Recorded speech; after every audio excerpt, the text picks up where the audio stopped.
What is going on, everybody? WeedleTwineedle here, and we are back again with another Sun and Moon Wi-Fi battle, and this one's going to be against Anton, a person in the battle off my Discord server. So if you guys are interested in the Sun and Moon Wi-Fi battle and trade Discord chat room and a place to hang out and find Wi-Fi battles, you know where to go. A link will be in the description in which you can find the Discord and you can join it and stuff and have some fun.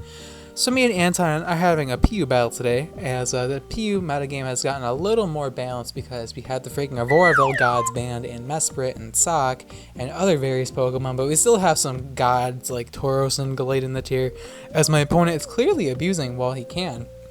As I'm using a pretty fun PU team feature, Kadabra, the get out of jail free card with the Sash Kadabra with Magic Guard. We're using Intimidate, Mawile, Z Electric Terrain, Electivire, Rock Polish, Armaldo, Dual Screen, Audino.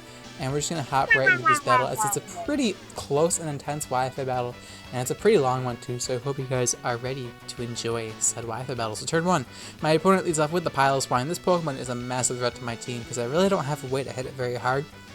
So I'm going to go for the taunt to befriend Stealth Rocks if possible, as my opponent thankfully does go for Stealth Rocks.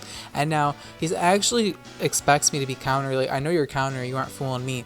But he kind of fooled himself because he actually thought that Kadabra was not tanky, that could tank an Ice Shard with a decent amount of health. But no, if you're running max attack Piloswine, I'm going to get near the O-code by that attack.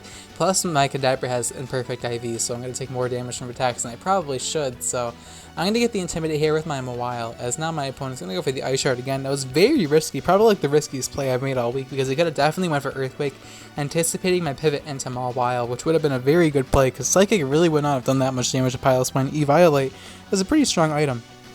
So here, I'm going to go for the knockoff here, and it's actually a speed tie with Piloswine, because Piloswine and Mawile have the same base speed, so unless he doesn't have 31 speed IV, it was a speed tie, and he could have outsped me, Earthquake me before I killed him, but thankfully we were able to outspeed him. And now I'm going to switch up my Mawile here, and I'm actually going to bring an Exponential, my Audino here, expecting the Fire Blast, as my opponent is going to go for Flamethrower, so I'm glad I decided to scout for that, as Jampa hits extremely hard, but thankfully Audino eats that up like it's nothing. And now my Audino is dual screens. It's pretty much the ghetto Auroraville Pokemon. I know Meowstic's usually a better dual screener or anything with Prankster or a high speed stat, but this thing has Regenerator and it's just really fast, so this thing is easily able to set up dual screens if you avoid Taunt or heavy hitting fighting types like Gallade. But that's why I set up the Reflect, because I figured this Gallade was coming in, so now I can pivot into it a lot easier. Gonna bring a Mawile, and after Intimidate, Reflect, and being max defense, max HP, I don't think this close combat is gonna do any damage at all. And it still does about a quarter of health, so I'm like, damn, Gallade's pretty powerful, but I'm not seeing any Life Orb, or I'm like, I feel like Fighting MZ would have done less than that. And Life Orb would have done, Life Orb would have done that damage, but he's not Life Orb, so he's Choice Banded. That's the only thing I could think of. I didn't really buy that damage calculating. It was more of like a gut feeling, so I kept that in the back of my mind for now.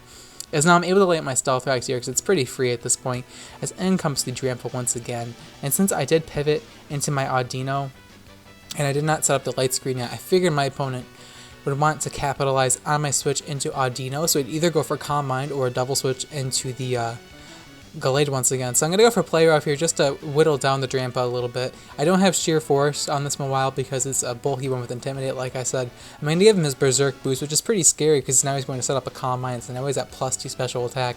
And since Drampa has as much special attack as Alakazam pretty much, this Pokemon's pretty scary, honestly. Not gonna lie. So I do outpace him, though me going for the Play Rough and risking the Flamethrower was definitely the right play, because now this Drampa is going to be easily 2 KO'd, and this threat should be averted. So I'm going to go for the Play Rough here. Miss. And I'm going to miss. Why would the game actually allow me to deal with this Drampa when I could just struggle with it instead? So down goes my Mawile, unfortunately. Having Fairy type would have been pretty useful in this battle with Intimidate and stuff against a Gallade, but I guess not. I guess we're just not allowed to have Mawile anymore. But now I actually make a really bad play. I bring in Audino here instead of Electivire, because I'm pretty sure Ice Punch could have knocked out the Drampa from this range of health 100%. But I decided to bring in Audino to set up the light screen? I'm not too sure what I was thinking there. I definitely was not thinking that one through all the way, but it's okay. This is what happens when you battle late at night. You kind of don't think all of your plays through.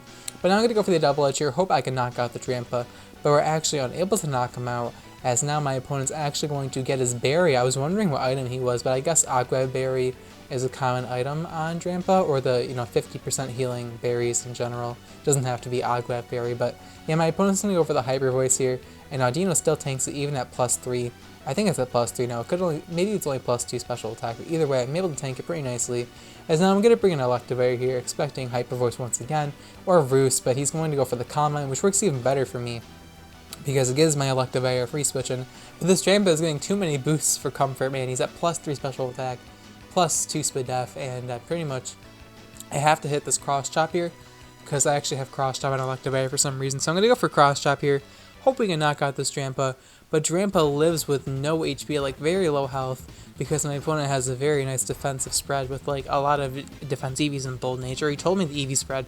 And funnily enough, I run a very, very similar Drampa spread, and I don't think I actually shared that Drampa spread with anybody. So it's kind of weird how great minds think alike in that sense. So yeah, he's able to live the Cross Chop, which is really annoying because he's able to kill another one of my Pokemon. Had I just hit that Play Rough, man, it would have been so much better off for me. But of course, I'm able to bring in Verlis Boys, my Armaldo. Now I nicknamed this Armaldo Verlis Boys for a very good reasoning, because this is a Rock Polish Armaldo, like I said earlier. So this is pretty much when two geniuses put their minds together. And I pretty much incorporated some Verlis genius in with my genius to make this unstoppable force of nature Armaldo. So once you see this guy's moveset, your jaw's going to drop to see how broken this Pokemon truly is. Oh my god. So going to bring in Kadabra here to die to his own headbutt, because I have no switch into a Glade, because not having Mawile is just, it would have been nice to have a defensive fairy type that could have pivoted into Glade several times and gotten the Intimidate and give me a lot of momentum, but of course, I'm not salty at all. That should happen. I mean, I should have anticipated that and just not risked it, but I did, so out of my control. Actually, it was not out of my control. I could have switched out, but yeah, whatever. I'm not rambling about that. So I'm going to set up the Reflect here. In comes Musharna. I got rid of one Threatening Calm Miner, so my opponent sends out another Threatening Calm Miner, so I'm like, I see. It would have been nice to have Mawile, because I actually carried Toxic on it, so I could have Toxic the Musharna, and it would have been unable to synchronize it because of the Mawile being a Steel type. So that kind of sucks losing Mawile, but I just keep complaining about it when it's just Pokemon. But I'm just saying that if I still have Mawile, this Musharna wouldn't be nearly as threatening, unless it's like a Rest Talk variant or like it has Heal Bell or something. But I don't think either of those things are the case. And now I'm gonna switch out because I'm not trying to tank a Psyshock or any move like that, so I'm going to bring in my Armaldo here to tank the Psyshock, as we're able to tank it pretty nicely at +2 special attack. And I don't know what item he's running. He might be Cobra Berry Musharna, because that's a pretty common item. Or Psychium Z, I would think could be a decent item on it. But if he had Psychium Z, he definitely would have used it here. So I'm not too sure which item he's running. But we're able to get a crit with the Fury Cutter. I like to call it the Furry Cutter, because only one person on Earth uses Fury Cutter besides me. So if Fury Cutter is going to knock out Musharna, Fury Cutter comes through. Definitely shows how broken it is, defeating a Psychic type with a Stab Bug type attack. Not too surprising, but I actually wonder, if you use Fury Cutter with the Z move, is it considered like you using Fury Cutter?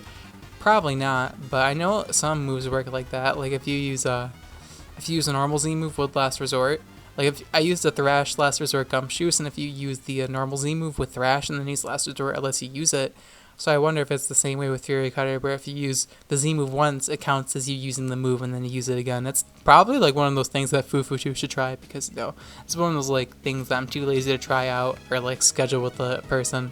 But it's like a curiosity thing that I don't have the time to figure it out. So yeah, Glade, I'm pretty much confirmed as Choice Bandit, so I just decided to pivot into Audino. He could have definitely went for CC, expecting me to switch into that, but I only have 2 Pokemon left, so he has no reason to make these over predictions at this point.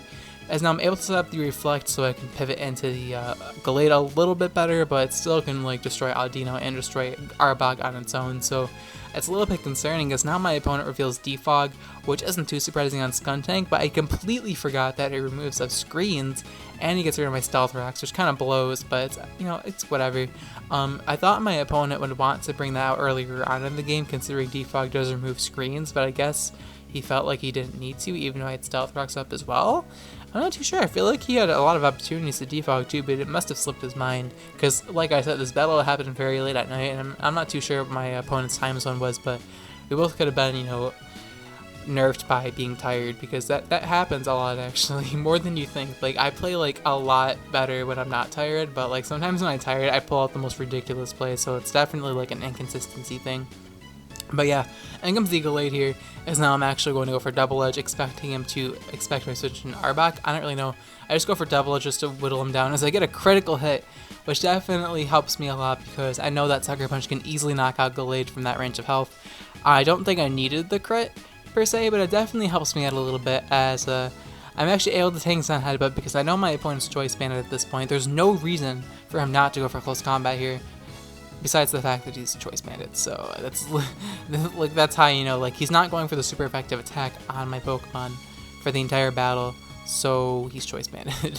So now I'm gonna bring in Orochimaru here. I have the Intimidate and Reflect, so now's my chance. I have to go for the Coil Late Game Sweep, and thanks to that critical hit, I'm pretty sure Sucker Punch is in range of knocking this thing out, but I want to be at higher defense just to deal with other threats, and I want to get more Lefty's recovery as well, and I just want to be at higher defense to deal with Tauros, because I know that +1 Sucker is not going to knock him out, and I just want more defense to deal with him anyway, so I don't know.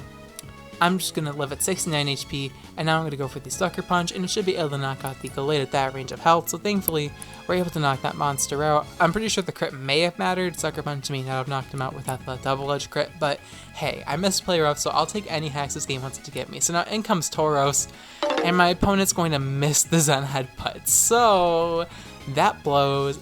I mean, it probably would have knocked me out, and if it didn't knock me out, it probably would have put me in a Sucker Punch KO range.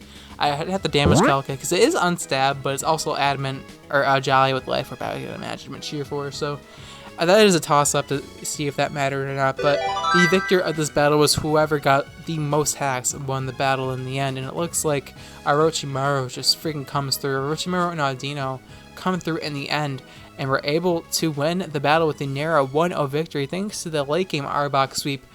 Pretty intense Wi-Fi battle. It was very hacksy all around, but I do love battles that are definitely dictated by hacks. They usually are a lot more close and intense, and they kind of like play with your emotions a little bit, and those are the battles I live for. Anyways, I hope you guys did enjoy this Wi-Fi battle, as it was a very close and intense Wi-Fi battle, and I had a lot of fun battling it, even though it's pretty hacksy. If you guys did enjoy this Wi-Fi battle and want to support the channel, please be sure to leave a like on the video, as it's the best way to show your support towards the YouTube channel, and I really appreciate you guys' support lately. I love seeing the amount of likes in the video. It just makes me feel all warm inside, and reading your guys' comments is like the highlight of my day. Your guys' comments make me laugh my ass off. The kind comments make my day, and really make my like bad day a lot better. Just seeing you guys like kind words. I don't know. I feel like I let you guys know that like your nice comments don't go unappreciated, even if I don't reply to them all. I try to, but sometimes I don't, because I'm a bad person, but I try to reply to most of my comments that aren't completely stupid. But getting that warm and fuzzy cringe talk out of the way, the question of the day is going to be, if you could be a gym leader or island kahuna, I guess, which typing would you be your specialty, and what would be your main Pokemon?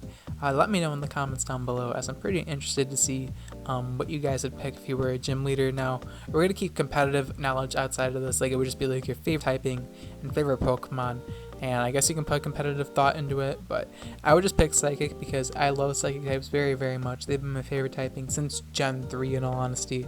I love Alakazam. Alakazam is like one of my favorite Pokemon, if you guys didn't know. I love Espeon as well. I love Gardevoir. I love Metagross. I love all the Psychic types. I love Hypno. I love Starmie. I love all of those Psychic types so very much. I love Musharna looking at it. There's so many Psychic types that I love, and I don't know, it would definitely be the gym leader I would pick, or gym leader typing I would pick if I was forced to. But yeah, let me know in the comments down below which gym leader typing you would choose for your gym and what your main Pokemon would be. I guess mine would be Alakazam, because Mega Alakazam would be awesome to have as a main Pokemon, not gonna lie. And yeah, thank you guys so much for watching till the end of the video. I'll check you guys next time. Bye!